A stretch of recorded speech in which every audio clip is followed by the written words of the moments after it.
Son las 7 horas con 45 minutos. Damos la bienvenida al doctor Yacu Pérez. Él es activista social, tiene un movimiento en formación, Somos Agua, y el día de ayer ha anunciado su decisión de postularse nuevamente a la presidencia de la República con el apoyo de Unidad Popular, listas 2, y Democracia Sí, listas 20. Bienvenido, doctor Pérez. Quisiéramos conocer las motivaciones que usted ha tenido y cómo se ha dado, además, esta coalición con los dos partidos políticos ecuatorianos, Unidad Popular y Democracia Sí, para apoyarle en este segundo intento de tratar de captar la presidencia de la República. Buenos días, ingeniero Gustavo Cardoso, y a Rosanita también. Un saludo a la audiencia que nos va a dispensar con su tiempo. Hemos tenido varias asambleas a nivel del movimiento Somos Agua y 290 delegados del país propusieron que podamos participar en este proceso electoral. Acto seguido, Democracia Sí también se unió a este pedido. Y finalmente, antes de ayer en la noche, asimismo una reunión que nos invitaron a participar telemáticamente, el movimiento Unidad Popular también se adhirieron a esta candidatura y están también en discusión, en análisis, en conversación otros movimientos y partidos políticos que se quieren sumar. Pero no solamente esta alianza sería con movimientos y partidos políticos, sino hemos tenido las conversaciones y yo quiero recibir con profunda humildad el apoyo que nos estarían dando del Frente Unitario de los Trabajadores, la mayoría, igualmente de algunas de las cámaras de la producción del país, la pequeña y mediana industria de Pichincha, por ejemplo, entre otras, y sectores ambientalistas. Ayer tuve una reunión me invitaron en Guayaquil con el Colegio de Ingenieros del Ecuador, ingenieros mecánicos, ingenieros en sistemas, ingenieros en civiles y otros colegios de profesionales, igual un grupo importante de médicos de todo el país que se unieron, es decir, bueno, sin contar con otros sectores que en Quito, desde los mercados, pasando por profesionales, varios grupos de profesionales, artesanos, transportistas, nos han tenido esa propuesta, y para mí es un honor poderles representar y pues estamos construyendo un proyecto que pueda ser no excluyente a nadie, sino que cubra para los 18 millones de ecuatorianos. Doctor Pérez, muy buenos días. Usted es parte de la ECUA-RUNAR y por lo tanto parte de la Confederación de Nacionalidades Indígenas del Ecuador, aunque se desafilió del brazo político del movimiento indígena que es Pachakutik. ¿Ha habido tal vez un intento de diálogo, un intento de acercamiento, esta posibilidad de que Pachakutik y la CONAIE vayan con Leonidas Diz, a quien anunció ya su precandidatura el día de ayer, aunque con algunas condiciones, entre ellas que Churuchumbi sea declarado y posicionado como coordinador nacional de Pachakutik? Sin embargo, esta división, ¿qué efectos podría tener en su candidatura? Pues recordemos que fue esta fortaleza precisamente la que contribuyó para que usted pueda prácticamente casi llegar a la segunda vuelta electoral en el proceso pasado. Ya no se contaría con el apoyo del sector indígena, con el apoyo del movimiento Pachakutik. En efecto, Rosanita, yo soy profundamente agradecido, reconocido con el movimiento Pachakutik, que me dio la oportunidad, fue el vehículo para nuestra candidatura presidencial, como usted dice, que estuvimos durante 5 días en segunda vuelta, ganando en 14 de las 24 provincias, y que el New York Times dijo en el día de las elecciones en segunda vuelta: no esté en la papeleta el candidato que debería estar aquí. Pero eso es parte de la historia. Sin embargo, agradecido, reconocido con las bases de Pachacuti en ese tiempo, incluso la dirigencia que me dio esa oportunidad. Uno no puede ser desleal con esas actitudes que marcan la historia personal y también del movimiento. Segundo, desde Pachacuti tienen toda la legitimidad de poder escoger un candidato que les represente, y he visto muy superficialmente lo que está aconteciendo por mis actividades, que estamos muy dedicadas. Ahora mismo estoy en la provincia de Los Ríos, ayer en Guayas, antes ayer en Manabí, por los acuerdos que estamos realizando. Pero entiendo que podría ser el presidente de la CONAIE, que tiene sus méritos, sus deméritos. Ellos sabrán escoger de manera autónoma. Y Doctor claro, Pérez, ¿eso significa que no hay ninguna posibilidad de acuerdo de esta alianza conformada para lanzar su precandidatura con Democracia Sí y Unidad Popular con Pachacuti? No podemos decir jamás de esta agua no he de beber. Yo tengo una entrañable amistad con las bases de Pachacuti, de Ecuarunari, de la CONAIE, de la CONFENIAI, de la CONAICE, como las estoy construyendo con organizaciones como la FEINE, que es la Federación de Evangélicos del Ecuador, la FENOCIN, que me han visitado a conversar. No puedo este rato decir se dará o no se dará una alianza. Hemos tenido algunas conversaciones con dirigentes de provincias que han ofrecido el respaldo.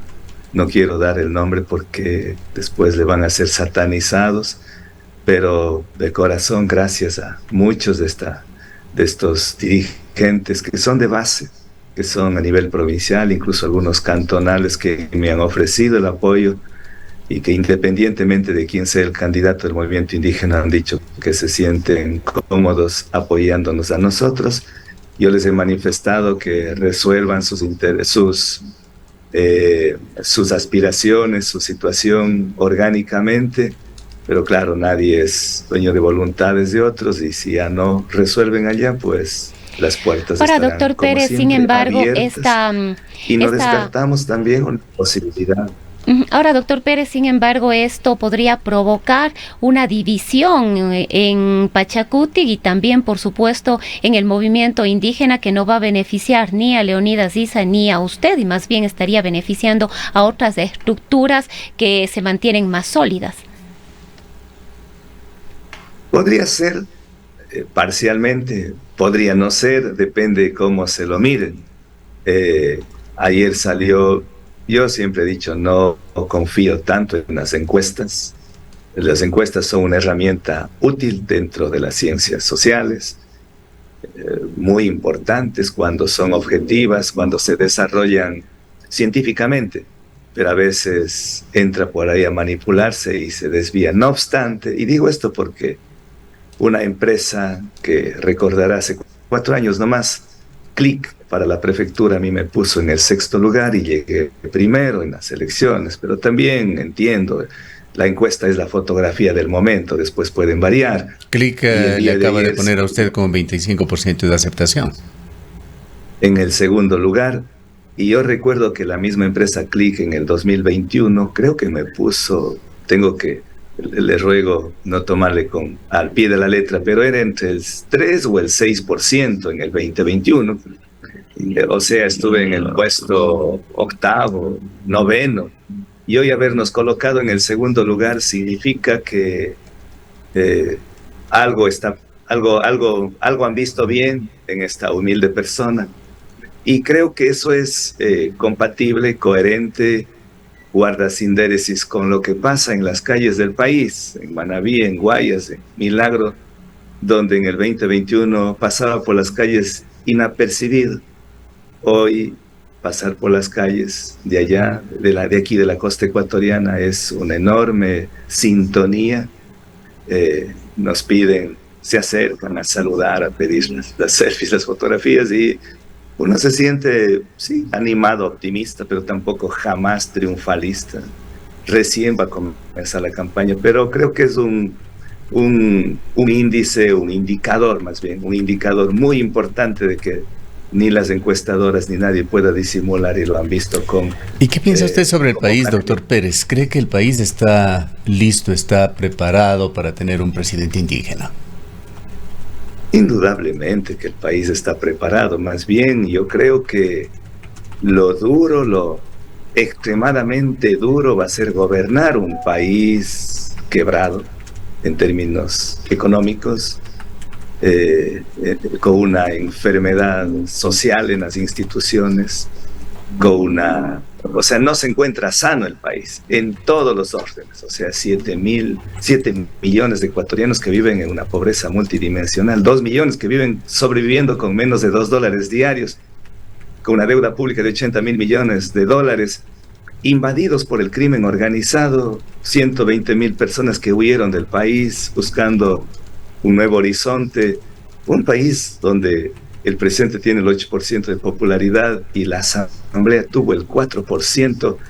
Ese diagnóstico es de un paciente en cuidados intensivos. O sea, gobernar el país, estoy muy consciente que va a ser extremadamente difícil y con un canibalismo político que es duro, pero esos son los retos. Ahora, antes de ir a esto que es futuro, doctor Pérez, hablemos todavía de esas amenazas que existen en el camino, en su camino hacia la presidencia de la República. El Consejo Nacional Electoral no ha desvanecido su mala fama y está allí como una amenaza el sistema electoral de Ecuador. No han olvidado los ecuatorianos los centros de cómputos paralelos, los apagones electorales, el doble rasero en el tratamiento de las impugnaciones, la discrecionalidad en el manejo de las firmas, que hoy trata de repararse, entre otras cosas, la consulta popular del Yasuní, dicho sea de paso. Fue un empresario en la semana que termina, no un dirigente popular, quien sugería que debería el ejército poner hombres en cada una de las urnas para de alguna manera garantizar el escrutinio. ¿Cómo ve usted este tema del sistema electoral de Ecuador y el Consejo Nacional Electoral, que está en las mismas manos, con los mismos vocales que tomaron las decisiones que se dieron en la polémica definición de quienes iban a la segunda vuelta en las pasadas elecciones? Usted ha puesto el dedo en la llaga, o el talón de Aquiles de un sistema democrático raquítico. Es indudablemente el Consejo Nacional Electoral, que tiene un poder omnímodo para decir quién es presidente, quién es asambleísta y quiénes no. Y esto no lo decimos solamente porque estamos respirando por la herida, porque el fraude fue fraude en el 2021. Eso no lo dice Yacu Pérez, eso lo han dicho muchos analistas, lo han dicho personas que apoyaron al presidente Lasso en su tiempo, que eran aliados, como el abogado Luis Almeida, quien dijo el fraude está en las computadoras, y lo ha dicho la Contraloría General del Estado, que tiene que cambiar el sistema informático, y lo han dicho, ya le dijimos, Diario El Universo, que decía Yacu Pérez gana en 14 provincias, o el New York Times, en fin. Entonces, ese es el tema, el foco de atención, que obviamente uno no tiene la confianza por los antecedentes que pasó con los Yasunidos. O sea, si no hubiese sido por ese coraje, por esa valentía de jóvenes soñadores del Yasuní que no claudicaron con el respaldo de Acción Ecológica y todos los ecologistas del país, en el que Ecuarunari, cuando estuvimos, participamos de la recolección de firmas, pero sobre todo la juventud de los Yasunidos, hubiese sido imposible que se dé la consulta popular para salvar ese sitio sagrado, megadiverso, que es el Yasuní. Entonces, el CNE, en efecto, es uno de las instituciones más débiles, desacreditadas, y hay que buscar una forma de que se transparente. Puede ser una opción lo que ha presentado este empresario, de colocar a al personal del militar en cada una de las urnas, pero a lo mejor contamos ya con el personal militar en las urnas, pero también se dice, de lo que aprendimos cuando se dio el fraude, que también el fraude se da en 3 momentos. El uno es en las urnas, el otro es en el sistema de escaneo, y el tercero es en el sistema informático, cuando el propio vocal, vicepresidente del Consejo Nacional Electoral, el señor Enrique Pita, dijo que en Guayaquil hay un centro de cómputo paralelo. Si él mismo está indicando eso, entonces, ¿qué esperar? Y lo que preocupa es que la Fiscalía miró al otro lado. No hace nada. No hace nada del fraude del 2021. No hace nada de la denuncia del vicepresidente del CNE. Entonces, ahí creo que es importantísimo que todos los ecuatorianos, la prensa nacional, local, va a jugar un papel fundamental, porque una democracia sin transparencia no es democracia. Entonces hay que estar extremadamente vigilantes. Yo siempre digo, en términos de la cultura andina, hay que estar como el venadito, aunque dormido, pero con un ojo abierto frente a los votos que lo contabilizan el CNE. ¿Qué dicen los partidos que le apoyan? Que tienen una larga participación ya en elecciones en Ecuador. ¿Alguna estrategia, algún sistema van a tratar ustedes de sugerir para estas elecciones, que además se vienen vertiginosas? En 9 días, el próximo sábado, estarán ya inscritos los candidatos para la presidencia de la República y para la Asamblea. Y quizás, perdón, doctor Pérez, antes de que usted dé una respuesta, la pregunta que se suma a lo que dice Gustavo es si habrá un proceso de democracia interna, un proceso de primarias que deberán desarrollar estos movimientos. ¿Cómo lo harían? Sin duda, el proceso de democracia interna hay que cumplir con la ley, pero hay que ser sinceros. No vale tener una hipocresía intelectual. Eso ya se viene predeterminado. En este caso nuestro, ya han decidido por unanimidad cómo van a sacar otro candidato. Entonces, lo que entiendo que harán es presentar la propuesta, la candidatura, y será por unanimidad, cumplir con la ley, la formalidad. Ahora, sobre el otro tema que... Unidad Popular y Democracia, sí, que proponen en esto. Por allí está un estratega muy conocido en Ecuador, que fue además uno de los forjadores de Rafael Correa, Gustavo Larrea. Sí, lo que se ha venido conversando, uno es exigir que se transparenten las elecciones a través de la veeduría ciudadana, de los observadores internacionales, pero en serio, los veedores, me acuerdo en esa ocasión de la OEA, cuando hubo un debate improvisado entre el presidente Lasso y nosotros, ahí cuando él se comprometió a aperturar en 17 provincias las urnas, y al siguiente día rompió su palabra, ahí la OEA eran convidados de piedra, o sea, estuvieron como figuras decorativas cuando deberían ser más activos. Se les llama a hacer una denuncia, dice, ya vamos a ver, estamos poquitos, no podemos trasladarles.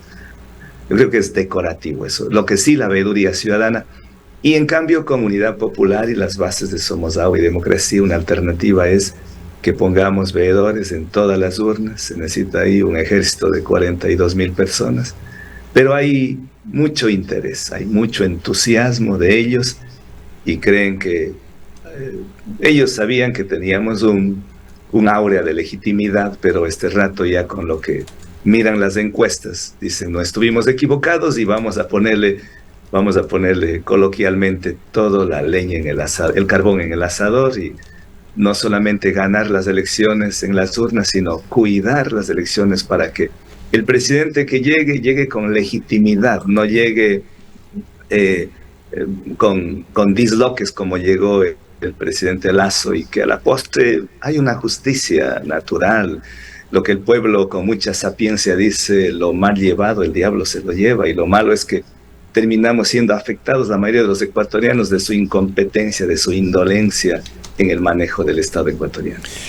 Doctor Pérez, ha trascendido también, me parece que usted mismo adelantó quién sería, o al menos el perfil de la persona que iría acompañándole como binomio en la vicepresidencia. Sería una mujer, aunque en este proceso electoral el Consejo Nacional Electoral ha dicho que no es obligatorio, que no se aplican al ser un proceso extraordinario las reformas al Código de la Democracia, pero usted ha dicho que sería una mujer, no sé si del sector indígena o campesino, pero de la costa. Efectivamente, la ley no obliga, pero en nuestra práctica diaria hemos dicho que nuestra cosmovivencia es la complementación y la equidad de género no debe ser solamente algo legal, sino un principio de vida. Y hemos considerado que tiene que ser imperativamente una mujer. Hemos tenido como anécdota un poco más de 40 carpetas de personas, varones, que nos han hecho llegar a través del correo electrónico, no le hemos pedido a través del WhatsApp, en la fuente en Quito, la sede, pero son varones, entonces le hemos dicho desventajosamente, consíganse una mujer para presidenta y ahí sí podrían ellos entrar. Pero también es otro indicador, tenemos más de 20 carpetas de perfiles muy importantes, unos de la provincia del Oro, unas compañeras de la provincia del Oro, de Los Ríos, de Manabí y también de El Guayas. Entonces lo estamos analizando con los compañeros que este rato estamos formando la alianza. Estamos esperando porque el día de mañana, al parecer, se expresa el apoyo de otro movimiento político a nuestra candidatura, tal vez el día lunes otra, pero bueno, al menos de mañana, sábado hay uno. Nos han informado, por respeto a ellos, no quiero decir qué organización política es, y entre todos tomaremos la decisión de una mujer que, reitero, sea de la costa ecuatoriana, que cumpla con el perfil de honestidad en su hoja de vida, que es muy importante, y que tenga un compromiso con el país, independientemente de si es del centro o es de la izquierda, salvo que sea de la derecha más recalcitrante, pues ahí no vamos a encajar por nuestros principios de avanzada en materia de derechos de las mujeres, derechos de la naturaleza, derechos humanos y otras aristas que son importantes para el proyecto de la tercera vía. Vayamos al escenario futuro de gobierno sobre el cual usted estaba empezando a referirse. Esa especie de antropofagia que hemos visto en la Asamblea Ecuatoriana, que ha evidenciado una vez más en estos últimos periodos que no importa el país, solamente interesa los temas politiqueros, los temas de grupo que han generado ese enorme déficit de gobernabilidad en el país, esta debilidad institucional amenazada además por esa incursión de la delincuencia, de las mafias en la política que configuran un país de alto riesgo. ¿Cómo lo va a gobernar? Empezando por una relación más racional y razonable con la Asamblea Nacional. Sin duda usted tiene razón, solo agregaría un apelativo a la antropofagia, una antropofagia política, ¿no? En donde nos intentamos devorarnos y una visión darwinista de la supervivencia del más apto, aunque aquí no es tanto del más apto, tal vez del más fuerte que intentan a través de la chequera. Yo creo que aquí primero hay que comenzar teniendo una buena relación con la Asamblea en el evento de que el sueño se haga realidad, pero las negociaciones, los acuerdos tienen que ser a la luz del día. No con el hombre del maletín, no con el reparto de los ministerios como se ha acostumbrado, y poniendo en primer sitial el país. Y yo hago una reflexión en materia antidelincuencial, en materia de seguridad ciudadana. Yo creo que tanto los de izquierda, derecha, del centro, estamos de acuerdo en que hay que combatir. Creo que las matices ahí van a ser el cómo, y ahí tendría que entrar a analizar el debate jurídico, el debate social, el debate sociológico, la criminología crítica. Es decir, no se trata solamente de eliminar o acabar con el delincuente, sino creo que hay que acabar con la máquina que fabrican delincuentes. Y eso es muy importante, ponernos de acuerdo. Y por eso creemos de que hay que hacer un esfuerzo en una reconciliación con la madre naturaleza, una reconciliación con los ecuatorianos y con todos. Ingeniero Gustavo Cardoso, siempre para mí es un honor hablar con usted y con su audiencia que es tan inteligenciada, pero tengo otro compromiso y me están ya insistiendo. Pero habrá tiempo. Permítame hacerle una pregunta final nada más. En todo este nuevo proceso que se inicia, ¿cuánto le pesa a usted esa decisión que tomó de dejar de lado esa elección popular, con ese enorme apoyo que tuvo para llegar a la prefectura de Azuay? Usted sabe lo que ha pasado con la prefectura en la saga de Yacu Pérez, y acabábamos de hablar de la realidad de Azuay con ese abandono tremendo, injustificable del gobierno en materia de vialidad. Me ha pesado mucho, ingeniero Gustavo, porque algunos, y con todo el cariño, me han dicho, debías terminar. Y yo acepto esas críticas. Sin embargo, mi respuesta y mi reflexión, y les invito a debatir, ¿no?, es que desde una prefectura, desde una alcaldía, bueno, la alcaldía maneja entre todas las empresas públicas cerca de, será 500 millones de dólares, casi 500 millones de dólares anuales, pero desde la prefectura se maneja 60, 70 millones de dólares y son 15 cantones, o sea, no hay cómo darle una respuesta como quisiéramos, precisamente por esa impotencia de vivir un centralismo que es completamente, ahí sí, atávico. Creíamos de que es necesario ir hacia adentro del centralismo para desde adentro cambiar, y por justicia social. A Cuenca, que hace un siglo atrás era Cuenca, el Azuay que se merece, que aportaba al país y que poco a poco se ha venido a menos. Entonces estamos sitiados en materia de comunicación, y me refiero de comunicación, o sea, la vialidad terrestre, la vialidad aérea, y creo que ahí necesitamos cambios emergentes, perdón. Entonces sobre eso hay que trabajar mucho. Ojalá, si, reitero, el proyecto llega a hacerse realidad, si la utopía, que no es un proyecto irrealizable, es plenamente realizable, de tener a un gobernante que venga desde abajo, desde la pobreza, desde el marginamiento, desde el azote del centralismo hacia las provincias marginales, pues creo que sintiendo esa realidad habrá cómo reparar, no resolver todo lo que no se ha resuelto en un siglo, pero hay que, por justicia social, por justicia política, por justicia con Cuenca, el Azuay y todo el austro del país, creo que hay que trabajar denodadamente, aunque sea un año y medio. Perdón, ingeniero, le agradezco me ofrezco disculpas. No se preocupe, le entendemos perfectamente y le agradecemos, doctor Pérez. Gracias, muchas gracias. Declaraciones del doctor Yacu Pérez Guartambel de Somos Agua, precandidato a la presidencia de la República con el apoyo de este movimiento en formación, y que ha logrado importantes apoyos, según nos ha relatado, entre ellos de Unidad Popular y de Democracia Sí, para este nuevo intento de captar la presidencia de Ecuador. Son las 8 horas.